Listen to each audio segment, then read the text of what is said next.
Meuf, meuf, meuf, Ouais, ça vient d'où le terme midinette? bah écoute, je t'explique ça de suite.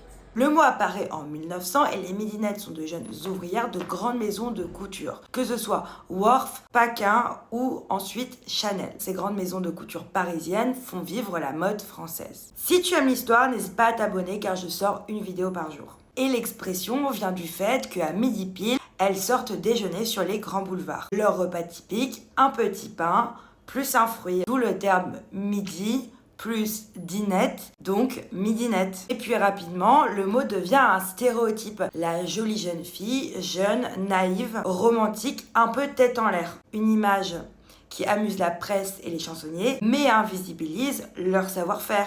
Puis en 1914, les midinettes cousent les costumes des soldats et participent aux collectes. Les journaux les montrent alors comme des petites mains patriotiques, toujours dans un registre attendrissant, limite superficiel, et jamais comme des travailleuses engagées. Et puis dans les années 20, pendant les années folles, le terme se fige. La midinette devient la petite parisienne frivole et fleur bleue. Derrière cette image, il y a surtout un métier très exigeant et très souvent précaire. Aujourd'hui, le terme midinette est rentré dans notre langage courant pour parler d'une jeune femme un peu superficielle et jeune qui n'a pas encore découvert la vie, alors que ces femmes ont bâti les légendes de la mode parisienne.